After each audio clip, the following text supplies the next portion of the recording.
صلی اللہ علیہ وسلم فرماتے ہیں کہ اے میری امت کے لوگوں،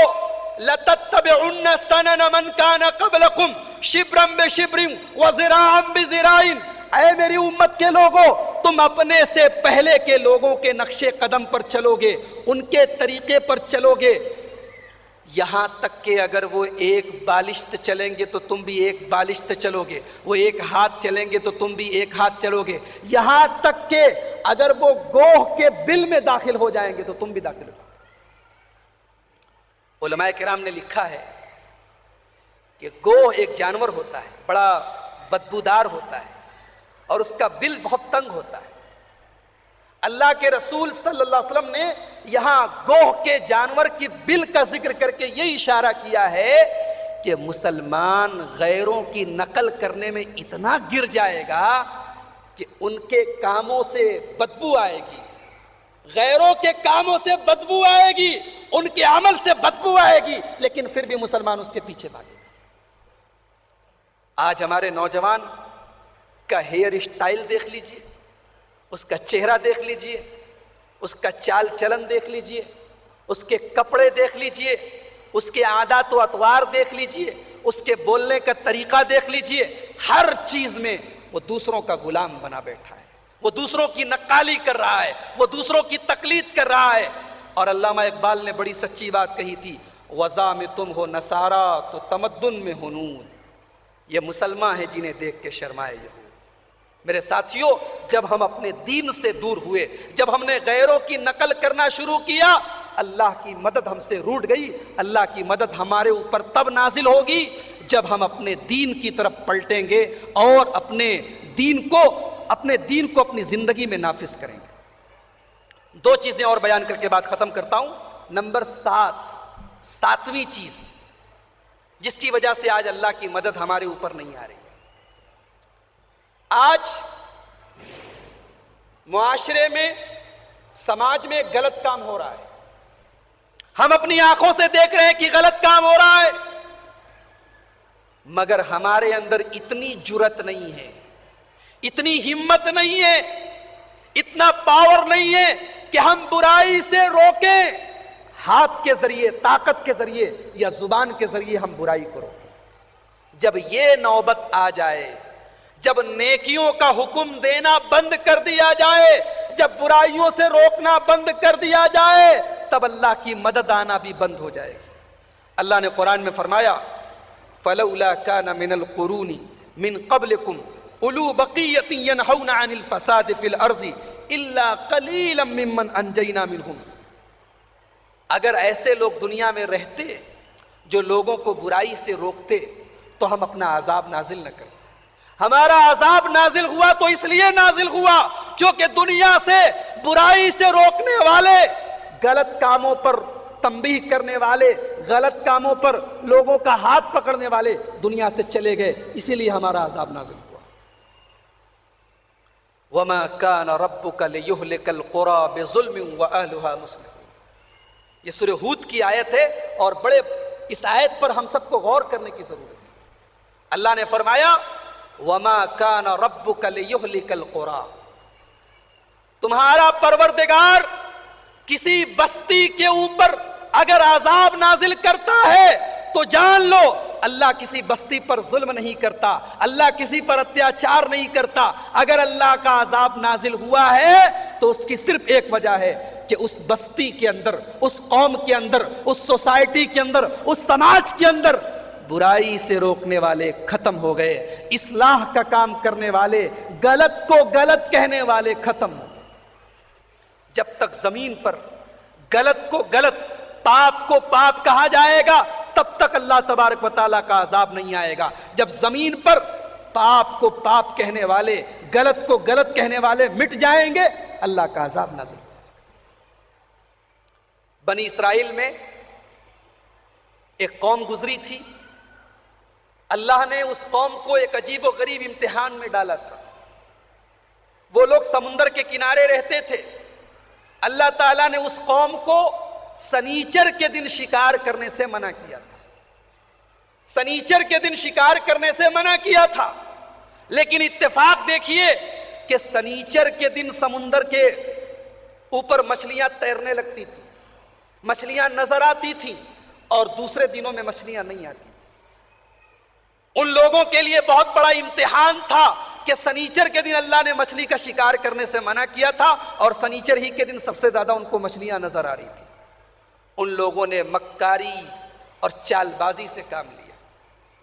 انہوں نے ایسا انتظام کیا کہ جب سنیچر کے دن مچھلیاں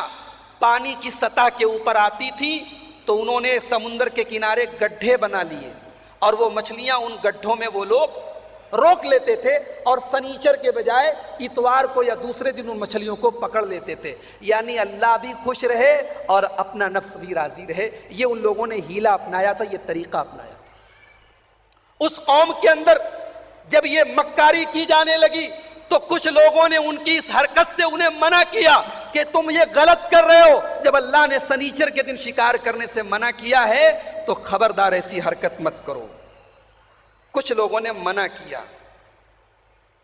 تو دوسرے لوگوں نے کہا کہ بھئی تمہیں کیا ضرورت ہے منع کرنے کی؟ ارے جو غلط کام کر رہا ہے کرنے تو،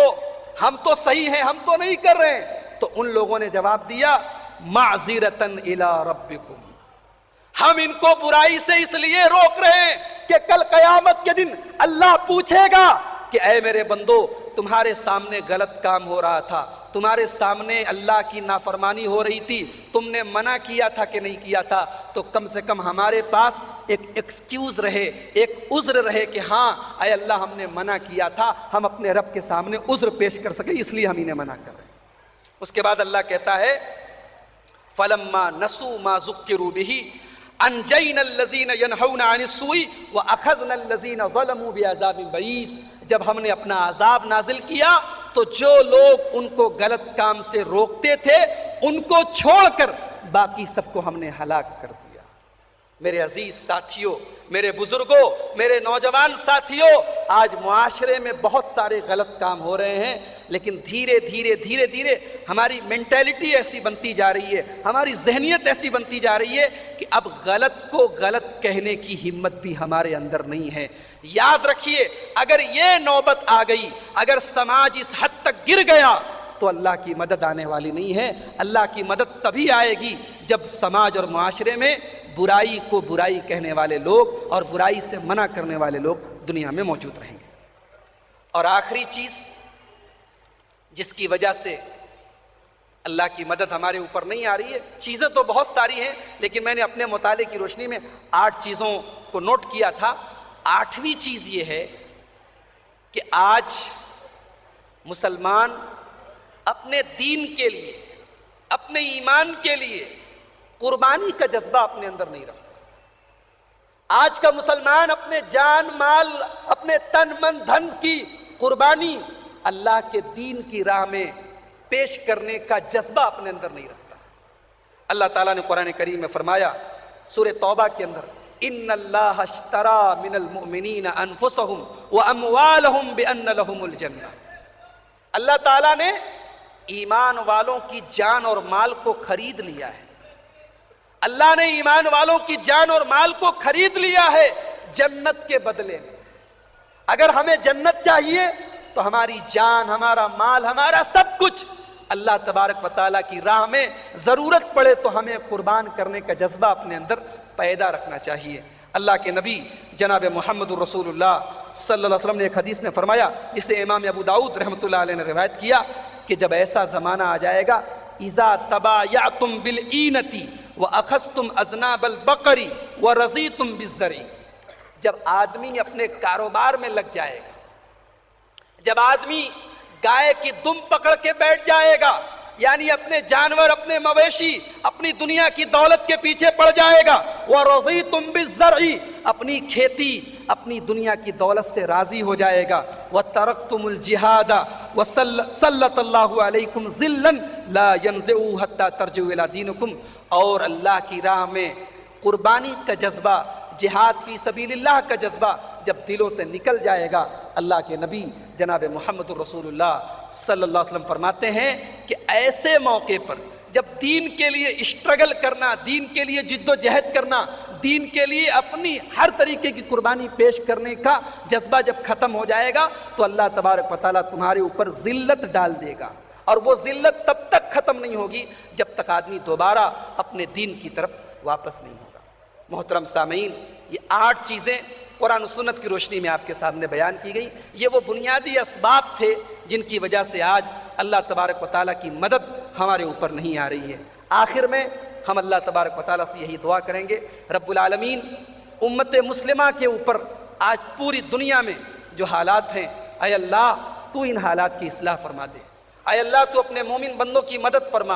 اے اللہ قرآن و سنت کی روشنی میں یہ جو 8 اسباب بیان کیے گئے جن کی وجہ سے اے اللہ تیری مدد ہمارے اوپر نازل نہیں ہو رہی، اے اللہ ان 8 کمزوریوں کو اپنے اندر سے ہمیں نکالنے کی توفیق عطا فرما، اے اللہ ہمارے ایمان کو مضبوط کر دے، اے اللہ ہمیں صبر و استقامت عطا فرما، اے اللہ ہمیں دین اور دنیا دونوں جہان میں سرخرو کر دے، اے اللہ ہم تمام مسلمانوں کو توحید کی حفاظت کرنے کی توفیق عطا فرما، اے اللہ اپنے نبی صلی اللہ علیہ وسلم کے دین کی سچی دعوت پر ہم سب کو عمل کرنے کی توفیق عطا فرما، آمین۔ وآخر دعوانا الحمدللہ رب العالمین، والسلام علیکم ورحمۃ اللہ وبرکاتہ۔ وعلیکم السلام ورحمۃ اللہ وبرکاتہ۔ جزاکم اللہ خیر و احسن الجزاء۔